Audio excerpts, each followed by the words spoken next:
যারা সহজেই আপেল আঁকতে চান তারা আমার মতন এইভাবে প্রথমে একটা চাঁদের হাসি হেসে তার উপরে একটা বোটা এঁকে দেবেন।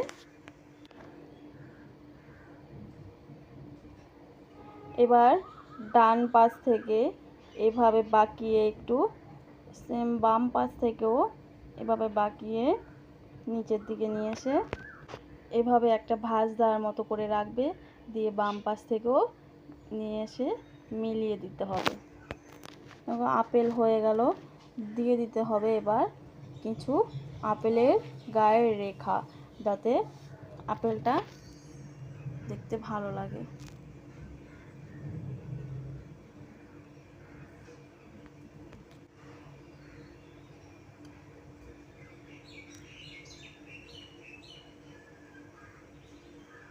ভালো লাগলে লাইক, কমেন্ট, শেয়ার।